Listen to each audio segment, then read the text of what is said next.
Assalamu alaikum. Good morning, dear students.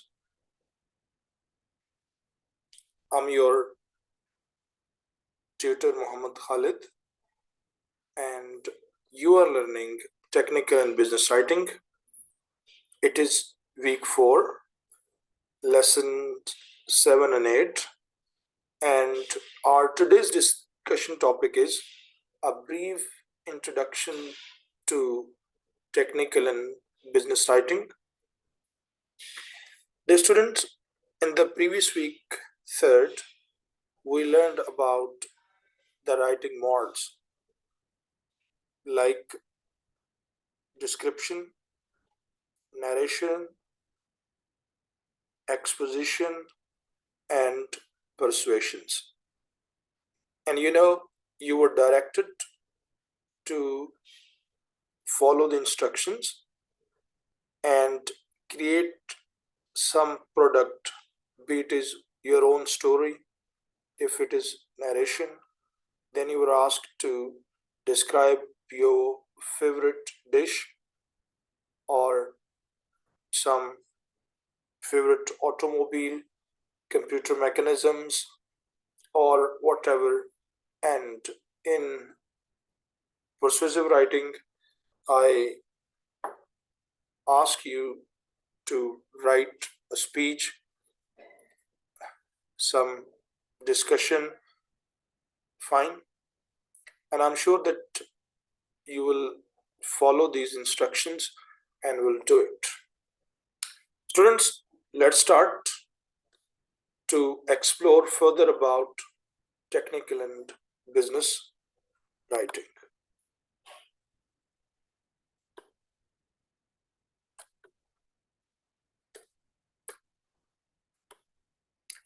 Definition.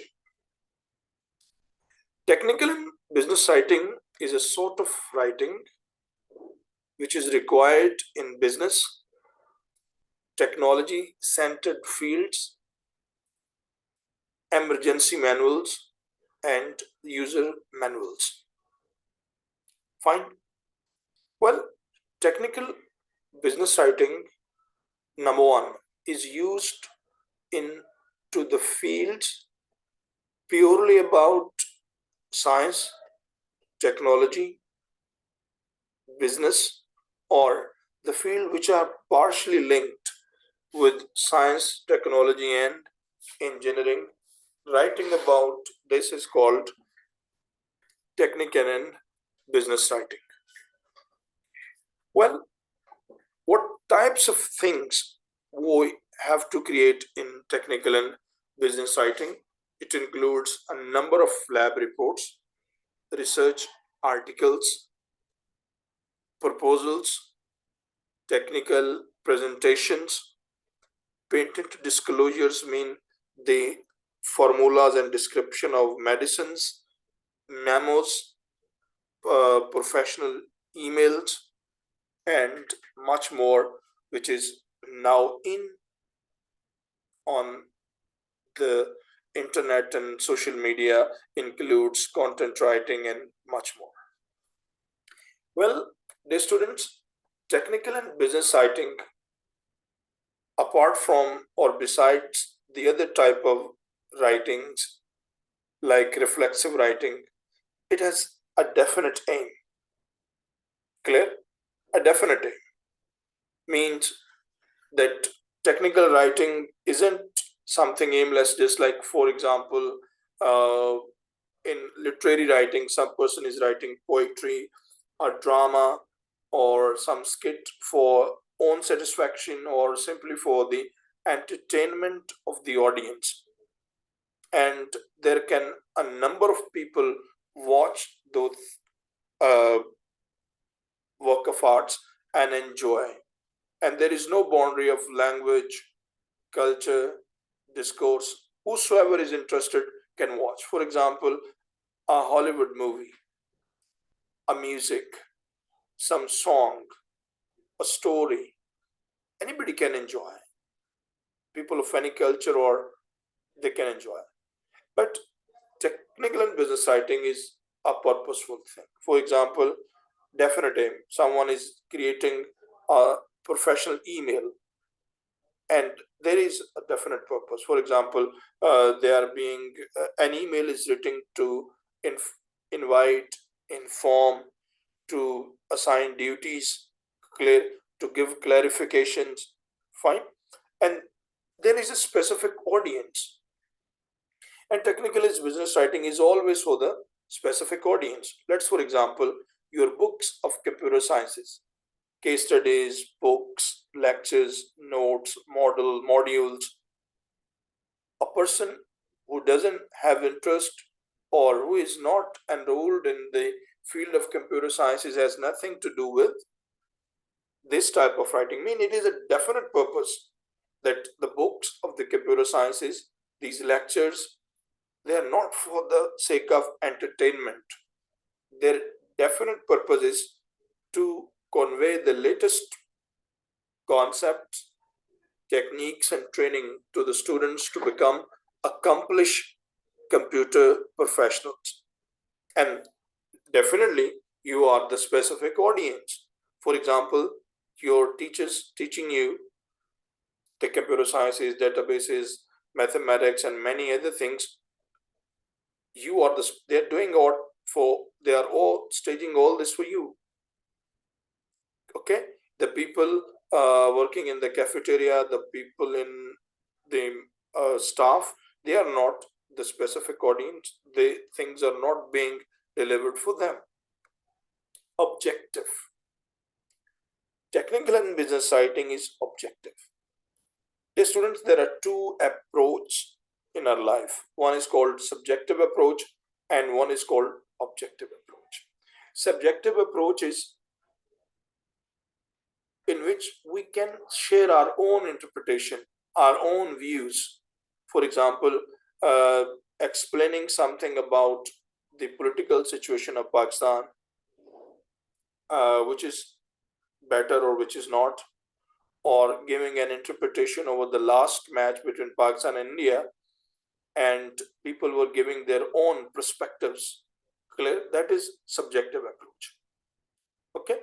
Objective approach is in which we do not have the room or facility, or even we are not allowed to express anything which doesn't exist.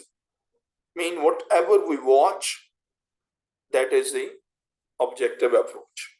Clear? For example, if this moment when I'm recording the video, some person peeks into the window or watch through the window glass, and whatever he watched, for example, I'm sitting talking to the in front of the screen and there is no person at all there, and he goes out and explains the same thing to another person, another attendant, that I have found Sir Khalid sitting there recording this. Whatever he has witnessed or watched, if he states this with the definite and without any other personal statement, it is called objective.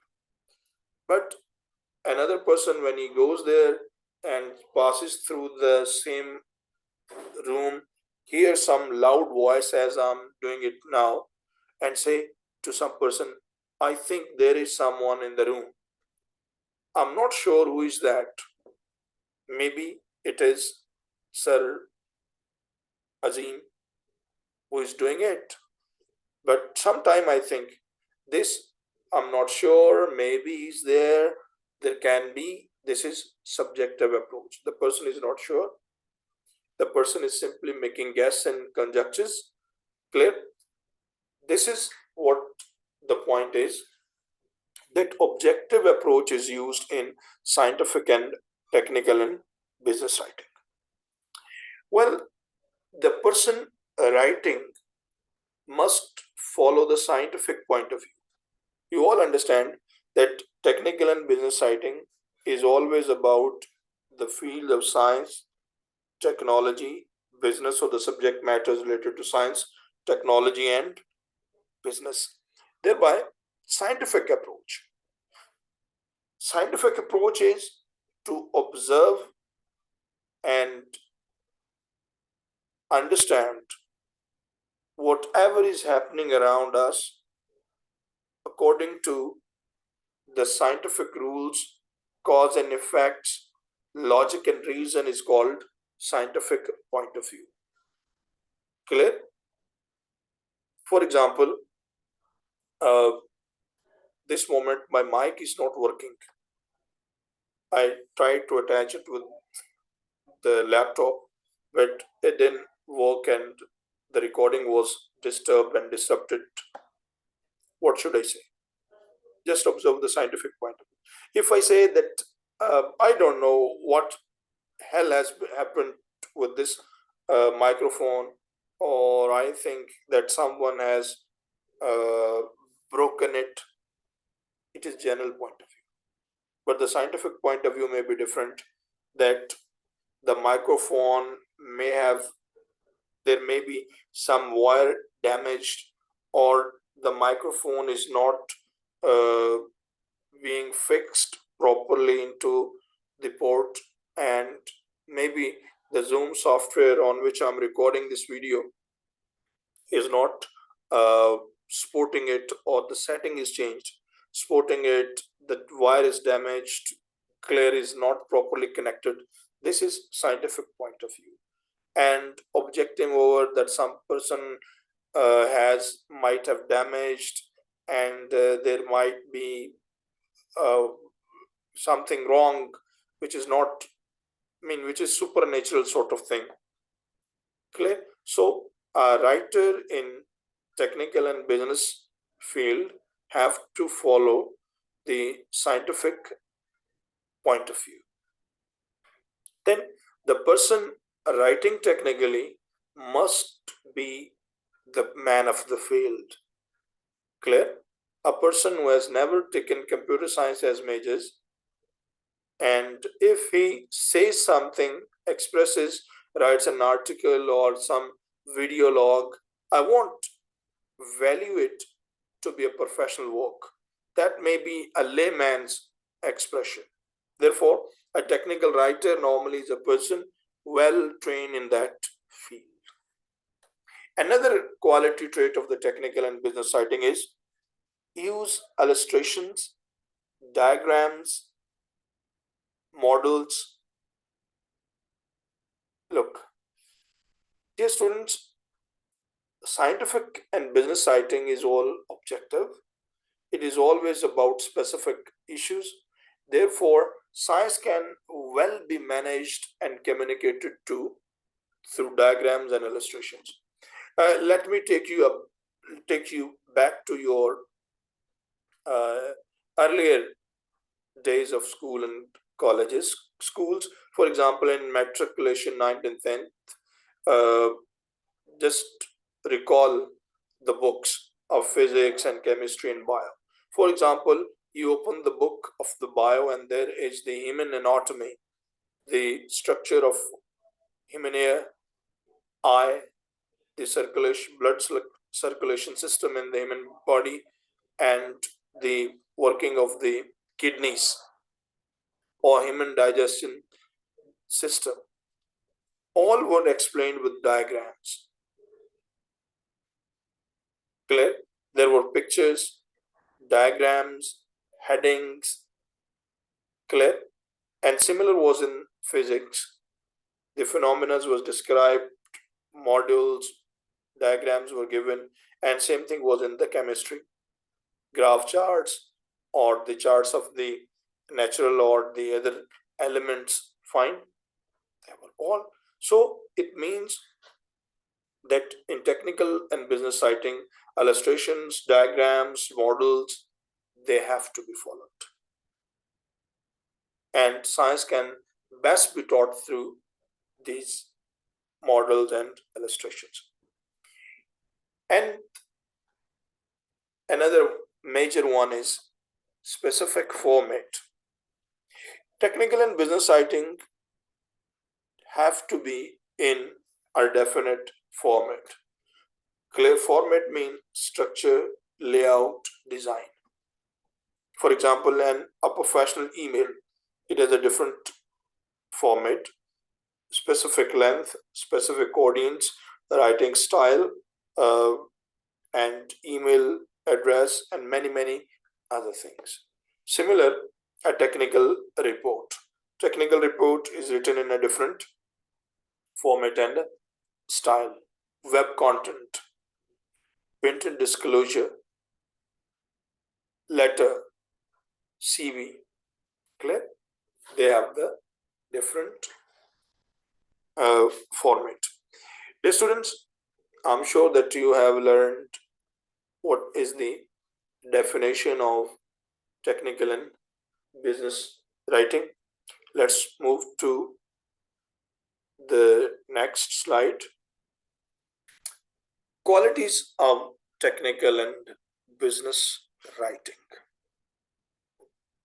That what qualities technical and business writing must have.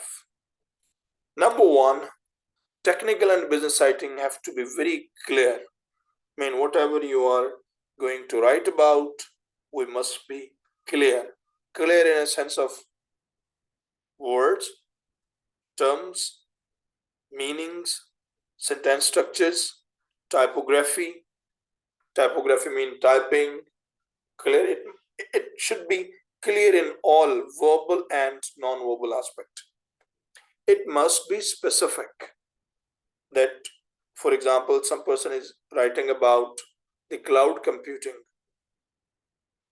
He must specify this issue of the cloud computing clear and shouldn't share any other irrelevant or stuff, or he shouldn't indulge the uh, less required or non-required elements. Fine. Technical and business writing is direct. Clear? For example, what is the difference between direct and indirect? For example, I say something. Let me read something about the computer, and then you find which is the more direct and precise way. Computers are one of the very important machines of the current times. Some people take computer as a full-time job, whereas the others often try to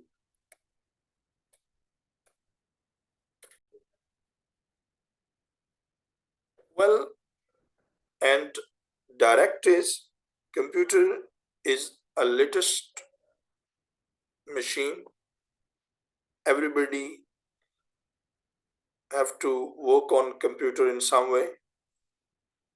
Computer play a very vital role in research, business, and social management. Clear? Mean direct, precise. Technical and business writing is always action oriented. Action oriented means uh, that in which verb is expressed. For example, if I say how to use Zoom application, clear, for teaching the students. So you say, first of all, uh, download Zoom and sign up in it through the given, through your email ID. Clear? Write the email, fine, and give the password, fine. Now your login is created, and secondly, you must learn about the formats. There are different options like meetings, record. Clear? So this is what action oriented, in which something definitely is happening. Or rather than saying that Zoom is a very effective application, I think thousands of the people use the Zoom application. Often the Zoom application is very fascinating and this and that. This is not action oriented, rather than it is descriptive. Must have efficiency, that this should be efficient expression, that it must fill up the purpose of the writing.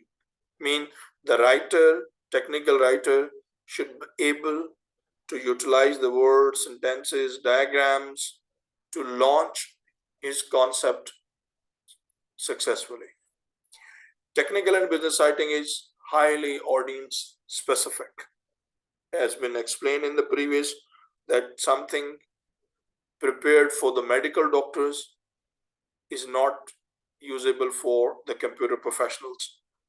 Something, some quality, some diagrams, some illustrations, models and modules, reports, research papers, which are exclusively created by the people of avionics or the mechanical engineering, have not to be used by the others. Precise, there are definition, exact words, proper information, to the point, clear, eliminate the extra words and expressions, and there should not be any misinterpretation, misunderstanding. Clear? So they are the qualities of the technical and business writing. Student, hope you have understood. Move next.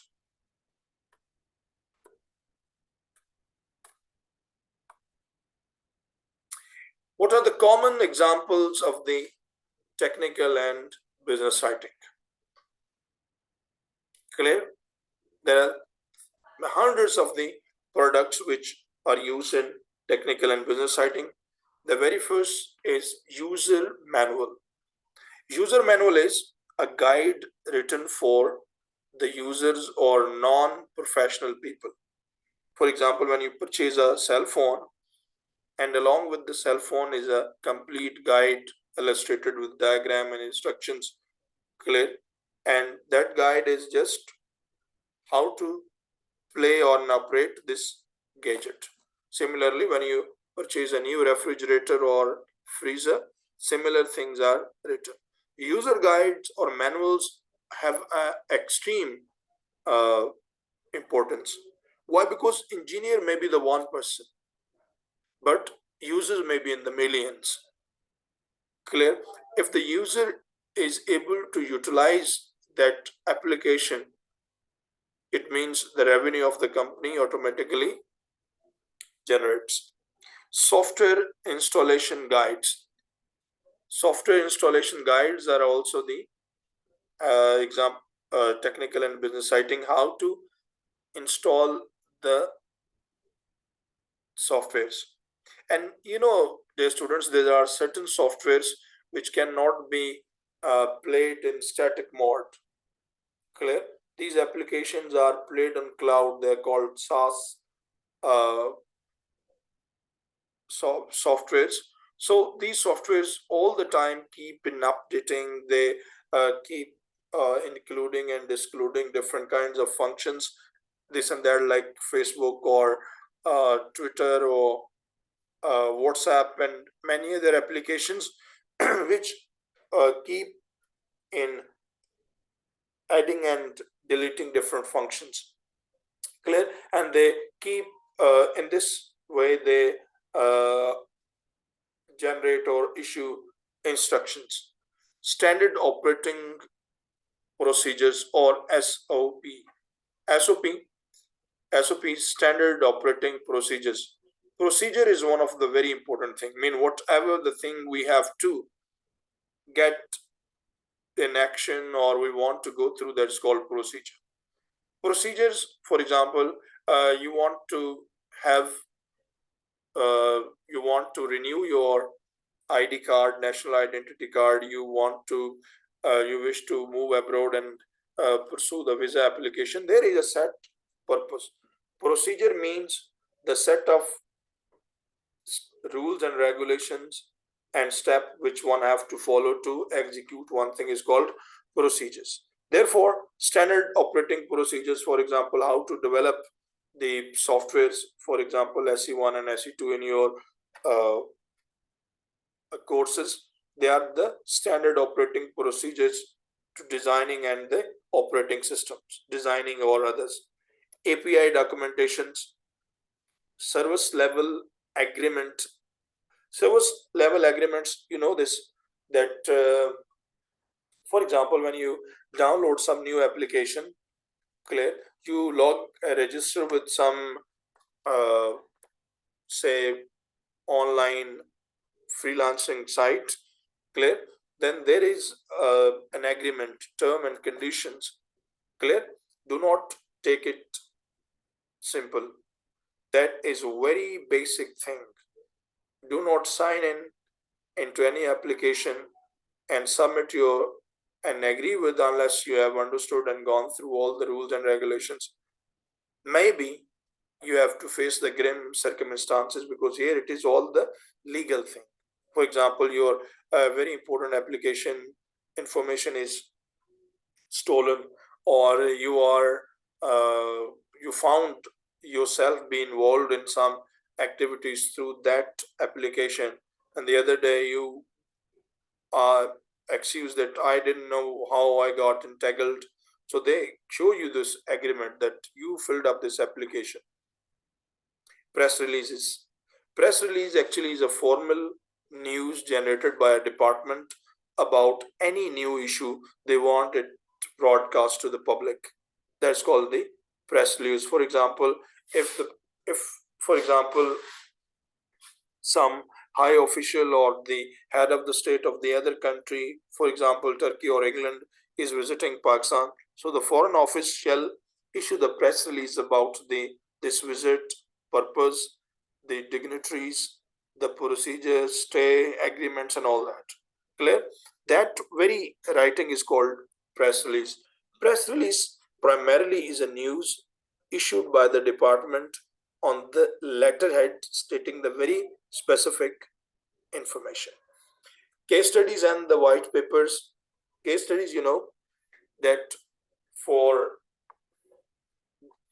different, just like you are very important use cases, that for example, before you jump into designing phase, when the software projects are assigned, people are asked to uh, go and find out the previous models and modules and the projects already designed. White papers are actually when something is designed, and if there happen some procedures and problems, they are included the white papers. Company documentation, agreements, contracts, minutes of the meeting, directors meeting, and much more. This all the documentation is technical and business writing. Request for proposals. Proposal is a complete plan of action management of the project, mean how some project is going to be done and executed within the definite time, stating all its purpose, problem, issues, benefit, challenge, and all that. And this is very important technical reports. Annual reports. Annual reports are written by the different department. For example, on every year, all the banks publish their annual reports about their assets, liabilities, much more, and the business plans or the proposal how to execute some business. Dear students, I'm sure that you have all learned. Clear? Number one, user manuals, software installation guides, standard operating procedures, API documentation, service level agreements, press releases, case studies and white papers, company documents, requests for the proposals, annual reports, business plans.